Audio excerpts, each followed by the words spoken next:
Welcome to the Startup Competitors Podcast, where we talk with early-stage entrepreneurs to understand what information they use to inform product roadmap, strategy, and market differentiation.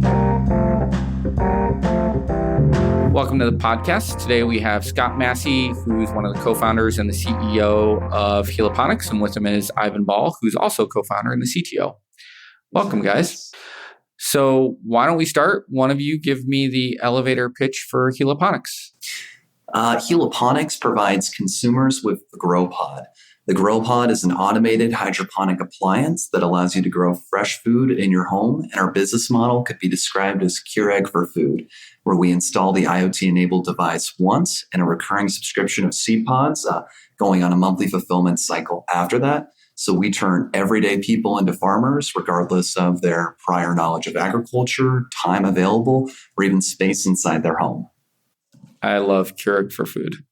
So what kinds of things am I growing? Like, I'm clearly not growing potatoes, right?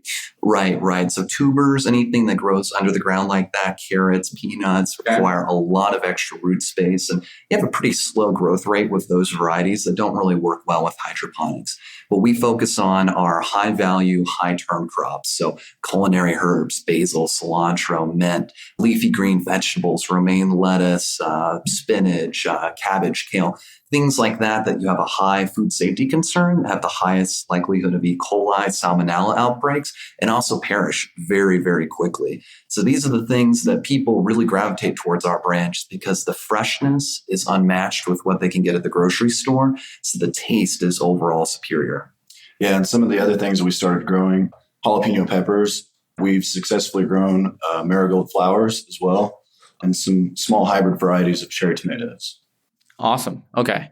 How big is a pod? Give me an idea. Like how much, where is this thing sitting in? Is it in my kitchen? Is it what does this look like? So the machine itself is the size of a dishwasher, identically about 24 inches by 24 inches, about 34.5 inches tall. It fits under the counter. It's a very aesthetically appealing appliance that will blend in seamlessly with the other appliances you have with a beautiful stainless steel front. The physical pods, which are kind of the K-cup similarity, has about a 1-inch diameter maximum, and it's about 2 inches in height. Those are the little pods that actually plug into the machine, and the user is able to grow consistently. One pod gives you one plant. Got it. How hard is this? What's involved in install? Like, is this something I could install on my own if I just took out a couple of cabinets and wanted to put it in there? Or you don't even have to take the cabinets out. We have a unique design with multiple utility patents on it that gives us a pretty unfair advantage as having the lowest energy consumption of any system on the market. And that's typically the biggest drawback for this industry, because if you're spending more money on the power bill than you'd otherwise spend at the grocery store, we're not solving any problems for you. We're just giving you a more expensive grocery bill overall. So this system could go to any standard 110 volt outlet in your home. We have people putting it in attics, garages, basements, and even in their kitchen. They want to have it front and center for the company they have over. And it can be plumbed in. It does use about 8 gallons of water per month. So we recommend using a 1/4-inch water line, just like your refrigerator. But if you don't want to do that, that's fine. It has a standalone option, and you'll just get remote notifications pushed to your cell phone of when you need to manually add water. Love it. That's awesome. Current status of the company. How many of these do you have? Have you sold that are out there? Any vanity metrics you can share about where you guys are on this journey? Yeah, so the company's coming up on its 3-year anniversary this November. So when we started this as students while we were undergrad at Purdue University, we originally competed in business plan competitions, and we're building prototypes in our college apartment, just kind of as a hobby. Realized it was an expensive hobby and we needed to get some funding, hence entering into the business plan competitions. Early 2018 is when we started selling our first beta models to early adopters as paying customers. So we produced 20 of those units. About 15 customers purchased the Grow Pods, and we have 12 active subscribers today. So these were people who simply responded to the press releases that we had of the system and wanted to buy it once it was available. Now that we've secured some recent investment funding, we're actually now producing our full production model with a dedicated manufacturer. We're expecting to have over 100 users by the end of this year. And I think you said this before and I either missed it or forgot. What's involved in the subscription? That's me just getting the K-Cups, the pods on a regular basis? Yeah, so it's actually the fertilizers and nutrient packages, which are pre-measured for you to simply put into the system whenever you get a notification telling you when to do so, and the physical pods themselves. The pods are currently a polypropylene plastic cup. Imagine a little tiny K-cup with little holes all the way around it to allow water in and root growth out. Inside of that pod, we use a growing media called rock wool. It's essentially calcium, which is spun at a really high temperature, kind of like cotton candy, but gives you a very nice porous medium that gives you great aeration and root growth. And then we're very particular about finding non-GMO, organically certified seed suppliers, which are impregnated in. So for you, the hardest thing you got to decide is what you're going to grow first. The pods come in a box once a month, and you plug in place and you forget. How many times have you given this pitch? I think the benefit of starting a company when you're broke and literally delivering newspapers to pay for it as students, you get used to doing it a lot, especially at these pitch competitions, because they put you through the ringer. And Scott, you are so freaking good. Like just taking something and making it as accessible as you're making it, even the simple things of like, it's calcium spun at a high temperature and it's kind of like cotton candy. Like that makes it super accessible for somebody who doesn't necessarily know what you know, right? Like it's fantastic. So unpack that founding story a little bit more. Why this startup? Like, how did two college students decide I need to grow fresher lettuce in my kitchen? Yeah, so I originally had no experience in agriculture. I originally worked in the oil and natural gas industry as a mechanical engineer. So all fluid control systems that brought liquids from point A to point B. And then my junior year at Purdue, I saw a job opening looking for a student who was a mechanical engineer, familiar with fluid mechanics, to work on a NASA-funded hydroponic research study. And I was really lucky to get the introduction to the study, the whole technology of hydroponics, and more importantly, meet my co-founder, who was originally my coworker, Ivan Ball. Yeah, and we actually grew up near the same area, but never met until our junior year on that NASA research study. But for me, growing up, I've always been around agriculture. So I'm from a small town, rural area. And my first job was picking melons in a field, moved over to Pioneer where we detasseled corn. And then from there, I started actually working when I graduated at Grain Processing Corporation. So I've always been around the ag industry, and it's been a pretty exciting road. But the NASA research study is really what just opened our eyes to the industry. What we were specifically doing was building an airtight growth chamber that used hydroponics and had sensors monitoring the amount of CO2, carbon dioxide, going into the chamber and oxygen leaving the chamber. And we had an addressable LED array that allowed us to change the colors and ratio of colors shining on the plants. And in real time, we can actually see how these different LED spectrums would affect growth rates. That research was used to steer the design for the current LED array, which is growing about 12 heads of lettuce at this moment on the International Space Station. And for us, it seemed like a no-brainer. Hydroponics uses 95% less water than conventional agriculture. If it's in a controlled environment, you don't have to worry about the climate, no pesticides, it's all fresh and there. And one of the best benefits is you have triple the growth rates. And the best comparison I can make is when you put a plant in the field, it's fingering its roots around, it's looking for nutrients in the soil, and it's exerting a lot of energy to do so. All the while, it's constantly battling pest and disease outbreaks and different climate conditions, so you have losses. We take away all of that variability and give you a consistent environment that's exactly what the plants need. So if I had to make a comparison, it's like going from a hunter-gatherer lifestyle to being an all-you-can-eat buffet where the nutrients are just being spoon-fed right to you. And that's where the idea kind of sunk in our mind. You hear this great technology. It eliminates our dependency on climate for farming. And how is it being applied today? To massive stationary warehouses, kind of like the building we're in now. And to me, that seems so counterproductive because the inherent benefit is it's a mobile technology. It democratizes agriculture. And that's when the Keurig for food idea really kind of started to cook in our mind. Another analogy I love to make is the ice industry evolution. Ice has always been dependent on climate. You got it once a year when it was cold enough for it to freeze. But the breakthrough in the industry was refrigeration. You could now have these massive ice factories in the early 1900s, and they would deliver you a block of ice, a perishable good that you had to buy on a regular basis. How do you get your ice now? I just go to my refrigerator. Yeah, you have your own personal ice factory. And when you look at all the reasons why that industry ultimately decentralized itself, it's almost impossible to find an exception as to why agriculture for the crops we're growing are not going to follow that same suit. Now, cereal crops, corn, wheat, soybeans, that's going to stay outside for many, many decades to come. But for leafy greens, culinary herbs, you're going to see a shift happen where the majority of these crops will be grown indoors in the next few generations. What's the difference between the kind of the current model that's out there today and the full production model?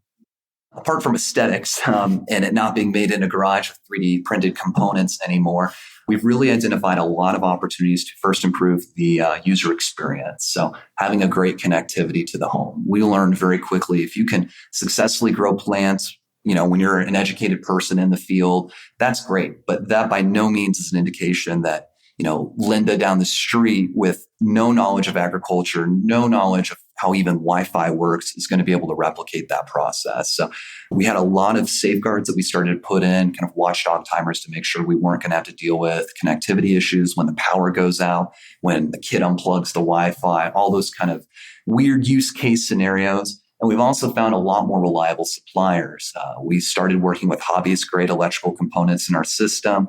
Eventually, things like corrosion started to happen. You have these nutrient salts that can crystallize in certain metallic properties in certain areas, and that can lead to mechanical and electrical failure. So switching everything to stainless steel, marine and food grade, and even pharmaceutical grade components just gave us a much more reliable system. You're officially pitching my next product that I launch. That's happening. All right. So step back for a second. Look at if we looked at the market, who are the closest competitors in this market? You're perfectly allowed to name companies. You don't have to do that. You can also talk about categories of competition. Like it could be your biggest competitors of food delivery, like a Green Bean, right? Like a grocery delivery service. I don't know. But when you guys think about competition in terms of go-to-market, what comes to mind? First you got to look at the demographic because food is a wide category, as is farm equipment and as is hydroponic growing equipment. We didn't invent hydroponics. That's been around for thousands of years. The ancient Egyptians used it in the Nile. The Aztecs had floating rafts. It's been around. The breakthrough has been LEDs. They've made indoor growing very energy efficient. So you've kind of seen a proliferation of the technology in the last 10, 20 years. What makes us unique is that we're the first system, I would say, that's genuinely useful. There's a number of competitors out there that sell small little desktop units, which is fine. It was a great entrance to the market, but it's not useful to the user. It's not cost effective. It's not really giving you anything that a flower pot couldn't otherwise get. We went with a pretty tech heavy route, but you constantly deal with that dilemma. Everyone says, make it simple. Is your product simple or is the user experience simple? We prefer to have a simple user experience. And what we've done is automated the process that you're not going to have any more than about 10 minutes of maintenance on a weekly basis. And that includes you harvesting and planting your pods from the system. As far as the competitors, there's three main limitations. It's yields. The systems that do exist don't grow much food to really make it a viable source of food for you consistently. Their energy and efficiency. So they're so hungry on the power bill that it's not saving you money or even a cost-effective way to have food. And food safety. A lot of these systems have absolutely no way of keeping the system clean. There's no protocol of reminding the user that you need to sanitize the system or having some sort of dishwashable element. So we'll be one of the first UL approved systems in the not too distant future, which gives us a pretty unfair advantage overall. Yeah, that's awesome.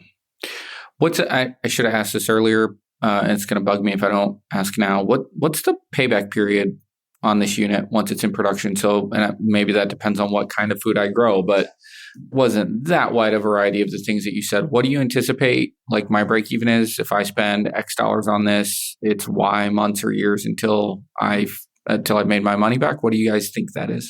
So if you're doing culinary herbs, something basil, local farmers market, locally grown organic pricing could be anywhere from $10 to $15 per pound. We have a system that can grow 200 pounds of produce annually. So that right there has an ROI of well within a year. And that includes your subscription, the hardware cost, and the energy consumption all in. Now, we have people growing a variety of different crops, some of which are just leafy greens like romaine lettuce, one of the cheapest things you can buy at the grocery store. But the people who are subscribing to that are young and expecting mothers, people who are hypersensitive of what they're giving their kids. And what we're finding is that once the kids are a part of the process, they see the produce grow, they put the pot in and they take a plant out, they develop a connection to the food that you don't get at the grocery store because you don't know who packed it and you don't even know how many people touched it before you. And that's kind of a scary thought. And that peace of mind kind of reinforced with better tasting food that the kids are more inclined to eat is, to be honest with you, an instantaneous payback. I mean, you spend $50, $100 at a nice candlelit dinner somewhere at a restaurant. You do that because you want the experience and you want that high quality food. So there's kind of a human element, I would say, that goes deeper than just the ROI of the metrics of what you're paying and not paying. Because once you're talking about health, I mean, that's an investment no one's going to take lightly. Nice. Awesome. Good answer. This episode is brought to you by Full Stack PEO. Most founders start companies because they figured out a better way to solve a problem or serve a need, not because they love tracking payroll, filling out compliance forms, and explaining employee benefits packages. And yet, all that stuff still has to be done. That's why there's Full Stack PEO. Full Stack PEO specializes in turnkey HR for emerging companies, not just those core services, but advice and expertise that help founders maximize employee potential. Curious? Find out more at fullstackpeo.com. Back to competition. So when you play out this market 3 years from now or 5 years from now, what do you two anticipate this market looks like? Well, we've got some things cooking right now that could rapidly accelerate our footprint in the market and getting a lot of hardware out there a lot sooner. You know, I pitch a lot that our goal is to become the world's largest farming company without owning a single acre of land. That's actually a fairly obtainable goal because the system is 500 times increase in efficiency use of land as what you'd otherwise see in that same 2 foot by 2 foot square piece of land, which is limited to climate availability. And that's only 250,000 units in the marketplace. And in 3 to 5 years could potentially be at that scale. And I'd say our goal too is to just drive the price down to where it's highly affordable. Mm-hmm. So that way anybody can now have their own, we want to make everyone a farmer basically to have access to this fresh food. Yeah. So right now we're at a pretty high price point. We're at $2,000. It's a luxury product. There's no denying that. And we have a more affluent demographic, but it's been interesting to see, I would say, less affluent people purchase this. This is a funny story. We had a YouTube promotional campaign where YouTube said, if you guys agree to buy $300 worth of AdWords, we'll send a videographer to your garage and we'll make the video for free. Just do it. That's a thing? Yeah. Oh, yeah, that's cool. They must have someone out there kind of like, I guess, curating who they send that to. I've talked to a few other startups who said they got that and they didn't think it was legit. I would not have thought that was legit. Yeah, but I can tell you it's very legit. And we did it and we made a sale to some guy in Indianapolis. Never heard of the guy. And it wasn't the best neighborhood. I'll be honest with you. Grass was about as tall as this tabletop and all the yards out there. And I myself was the person delivering the grow pod. And you sent me your location and you're like, if I don't call back in 2 hours, call me. And I knock on a home and I knock on the door and a guy answers it and says, what do you want? I said, well, sir, your grow pod's here. He goes, great, put it right there. Well, sir, you're an early adopter. I'm going to plug it in. I'll connect it to the Wi-Fi, the whole 9 yards. This is the white glove installation experience. I don't care. Put it right there on my porch. I'm thinking, I don't know what's going on here. Maybe I don't even want to go inside this house. So I tell him, here's my business card. If you have any questions, please do not hesitate to call me. He looks at the card and it says co-founder. He goes, oh, co-founder? I thought you were just some worthless intern. And I'm like, nice. No. Next best thing. It's Scott. Here I am. Next best thing. And he says, well, let me talk to you. I'm a truck driver. You know, it's a blue collar job. I eat a lot of fast food because I'm on the road a lot. And I'm now a diabetic because of that. I eat poorly. And my doctor told me that if I don't start eating a more healthier plant-based diet, I could either spend more on food or die sooner. Pick one. And he bought a grow pod because he looked at his market. A lot of Indianapolis, unfortunately, is a food desert. Hopefully that's going to change. And it looks like there's a lot of good initiatives doing that already, but that is the case today. And he didn't have a lot of fresh food options nearby. He was looking for a way to grow his own food. Well, he doesn't have the time to do the hassle with all these manual systems, connecting lights. And once you talk about automating all the kind of analog systems out there, forget about it. The average person, I mean, I struggled to even do something like that. We were the first fully automated platform that was reliable, nearby, and affordable for him.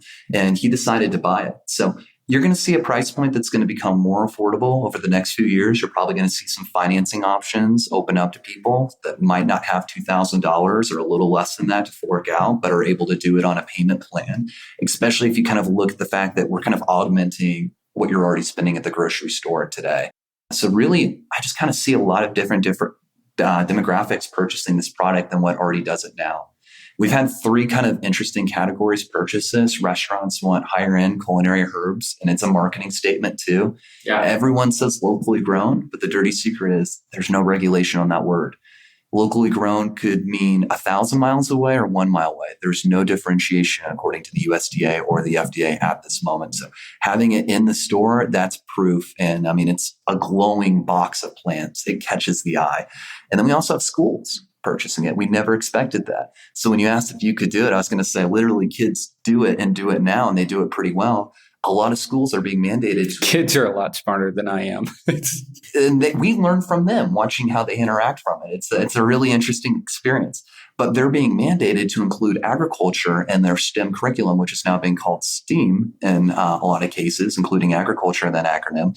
But a greenhouse, a good automated greenhouse, it's going to have some sort of data play for the students to interact with and have that education experience. Easily $100,000, $200,000. This is a great modular solution. I mean, literally 100 times cheaper than that to have in the classroom.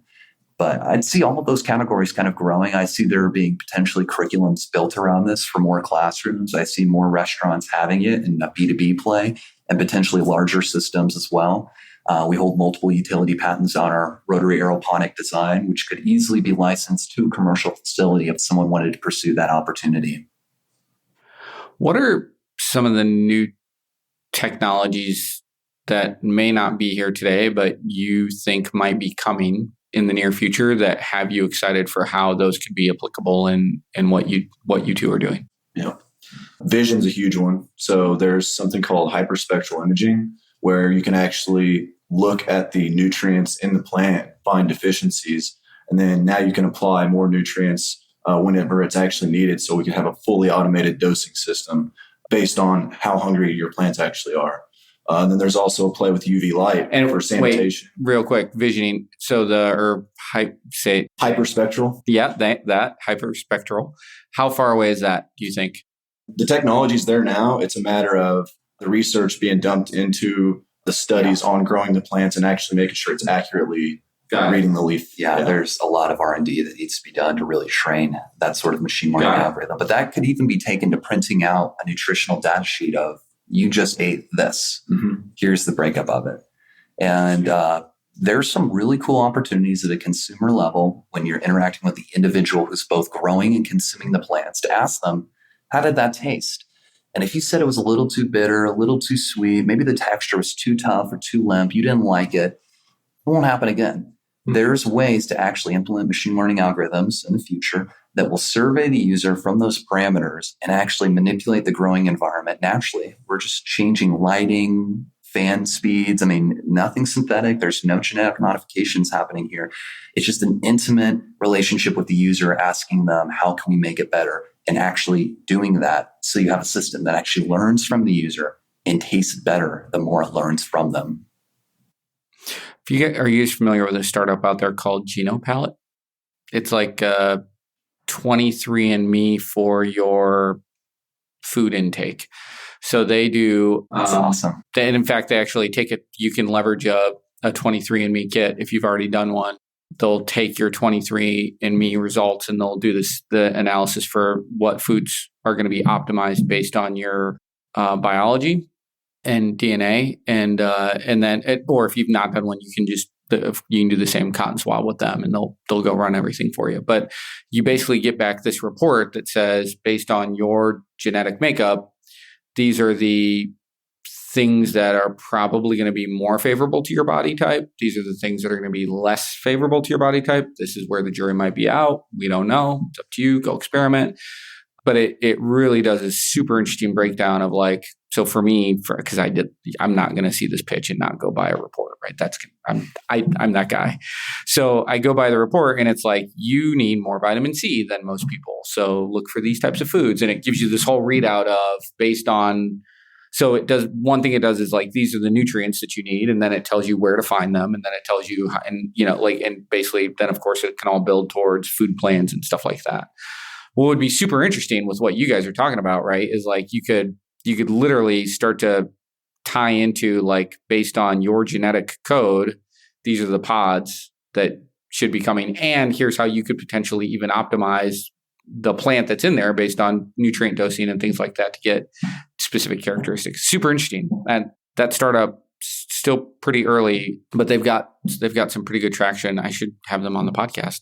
The science behind what they've done and how they got there is phenomenal. Like, just really blew me away. So anyway, so that, like, as you're talking about that, I'm thinking like, whoa. So you could like really customize. It's a data-driven industry. Yeah. A lot of people are familiar with Amazon acquiring Whole Foods. I mean, that's pretty well known at this point. Yeah. But what's a little lesser known is that Amazon and SoftBank put $200 million, and I think there's been some more follow-up funding, could be wrong, into a vertical farm in the West Coast called Plenty.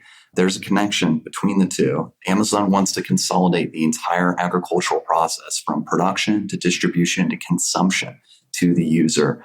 This industry is moving a lot faster, and I think a lot of people realize. Wow. Yeah, I didn't realize that. That's amazing.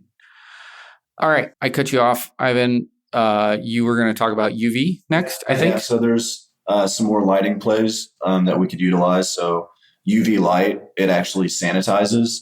So there's kind of a play for sanitizing our water as it runs. So that way we can get rid of any pathogens or bacteria that may develop over time. So things like that as well. Awesome. Any other kind of emerging technologies outside of? We didn't mention the multi-spectrum can change the spectrum of light. So that will actually, what he was talking about, manipulating the taste and the color and the texture of plants. You can do all that just by adjusting the red, the blue, and the green in the spectrum of light. So there's actually a lot of research being done into that right now. Yeah, from Philips to Osram, you're seeing a lot of huge LED manufacturers. And a lot of this growth is international. If you look at Israel, they're one of the best hydroponic countries in the world, conflict region. So the likelihood of food imports being blocked is very high. And a region of the world where water is at a premium as well. Exactly. Yeah. Exactly. So those two factors are huge. The UAE, you have people, some of the most wealthy people in the world, and they want the best tasting food in the world. So there's a lot of vertical farm action happening there. And Asia might be the biggest of all. You're talking about the most urban dense areas in the world and some of the largest mistrust towards produce that's being sold, because a lot of times the regulation of food safety, it's not cutting it in some of these areas. People aren't looking for, reactive solutions of recalls, finding out, throw away your produce, it could be contaminated. They want proactive solutions that are going to eliminate the likelihood or minimize it if possible. It's making you hungry, isn't it? Well, I'm always hungry. No, so I'm trying to think of this will be poorly articulated, but that confluence of you guys, and I'm sure there are probably others, right, running, but maybe not with the in-home scale that you guys are leading the way with. But you guys running after the direct-to-consumer face of it, Amazon trying to do vertical integration, tons of research going into the space. So if it's coming as quickly as you indicate that it is, which I'm not challenged, like this is not me challenging. Let's just take that as a given. Right? Or maybe even faster than you think it'll be here. What does that mean for you in terms of how you think about a go-to-market strategy? I would love your thoughts on whether or not, from a customer acquisition perspective, how does that influence how you think about it? From a customer retention perspective, how does that change? From a patent perspective, and what you even think is patentable in a market that's changing that quickly? If that's a given, what does that mean, right? Because if you'd asked people 20 years ago, what would you do if you had 5G And then you explained what 5G was, connectivity, right? Like just like basically, and 20 years ago, that would be like, basically if you had unlimited data streaming to your phone, which that would have been interesting 20 years ago, but you have unlimited data streaming to your Palm Pilot anytime, anywhere. What would you do? I don't know that 20 years ago, very many people could even articulate how to use that much data, right? Like, and how that would affect how they thought about a Palm Pilot. So that's basically what you're saying, right? This new technology will not only become ubiquitous, but will become maybe the dominant player in consumer-facing food consumption, certainly in certain parts of the world. So if that's true, how does that change things? And then the really interesting question there for me to you guys is, how does that influence how you think about taking your business to market? Yeah. When we started, like I said, neither one of us had cash to start a business. And one thing I think we were really lucky to kind of have bestowed to us, depending on how you consider lucky, is that I was delivering newspapers for the Exponent Purdue newspaper at night. So it was a 1 a.m. to 4 a.m. shift every day my senior year. And I don't have to say, that's not the best shift anyone wants to have. But every time we won a competition, I developed a really good relationship with the managing editor of that paper, and we publicized it. And I learned that usually once you get one publication, there'll be 3 or 4 that will essentially copy it. They'll kind of mimic the exact same thing. Using that guerrilla marketing technique of making sure that we are constantly getting our name out there one way or another. And if it wasn't a competition, we were giving STEM talks at inner city schools. Kids had no idea this industry existed. There's no financial gain for us being there, but we would get coverage and it got our name out there, just constantly and resiliently doing that. That's how we were able to sell those first units without spending any money on our AdWords, except that one YouTube promotional campaign. All of these people started emailing us and saying, when the product's ready, let me know. When we finally had that MVP ready in his garage and we knew it was working enough that we could start selling it, I reached out to all these people and collected $500 pre-order deposits. And with that validation that there's people money down wanted to buy it, we went back to our Economic Development Coalition in Evansville, which is a great organization. I recommend any entrepreneur to contact them. And we accessed a grow local loan that was able to cover the remainder of the inventory, had all the metal work done at a shop in Anderson, Indiana, printed our parts, did everything ourselves in that original assembly, and then hand delivered them to the users, collected the remaining $1,500 balance, and paid off the loan before interest was even due. In that case, I think I think God smiled on us. We were a little luckier than we even expected we were. But going forward, clearly that kind of word of mouth strategy is not going to cut it. So we've looked at a lot of different options. We've considered big box retail, but the reality is big box retail stores, they're pretty tough on their manufacturers. They put a lot of hard expectations on there. And in some instances, they even write things into the agreement that whatever isn't sold has to be sold back. And then they credit themselves on the next shipment. And a lot of companies go bankrupt trying to compete in that market. And we had to be honest with ourselves. We were nowhere near the scale or size to even consider something like that. So in our case, we are e-commerce through and through, at least at this stage. And we've built some cool features around that strategy that I think complements it well. And we've looked at groups like Nest Thermostat and the Ring doorbell as to what made them successful. And even the Instant Pot, that's another great one, kind of that kind of pressure time cooker. Most of their sales were within communities. They might make one sale within the neighborhood, and then someone might be sharing the video. Did anyone see this sketchy guy walking around? No, but how'd you get that video? Oh, it's a Ring, and that kind of made the referral happen. So we built in a really cool feature that every person who has a grow pod, as our tower spins around, it creates a time-lapse GIF of the plants growing and an automated email to them so they can share that on their social media feed. Are you freaking kidding me? Yeah, it's pretty cool. That is brilliant. So you put it on your social media feed. Any friend who sees that clicks the link, they get $100 off their grow pod. The person who made the sale gets a free month of seed pods. It's an expensive product, but that also is a benefit because we can afford to have some fun marketing stuff like that on our budget and our customer acquisition strategy.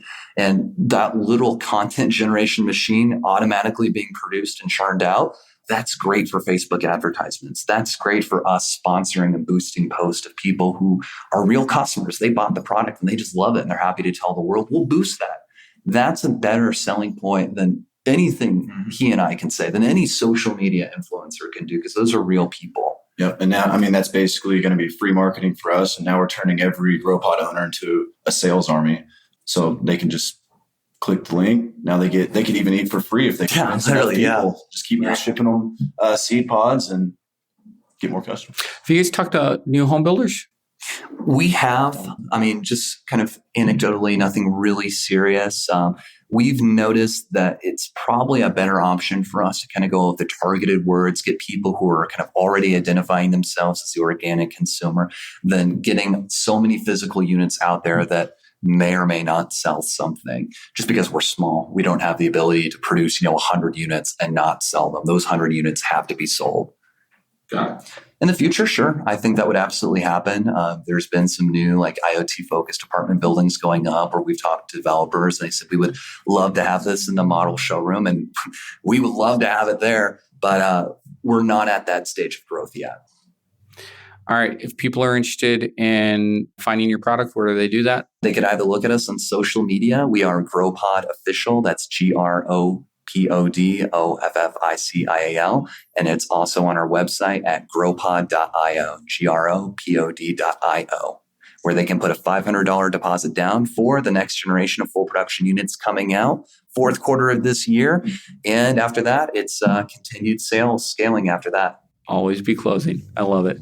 All right, Scott, Ivan, you guys are awesome. Thank you so much for coming on the show. Thank you. And we actually have a grow pod in the car in the parking lot, so if you want to check it out. Are you serious? Yeah. Okay. It's growing right now. Yeah. We're doing that right now. All right, awesome. Thanks, guys.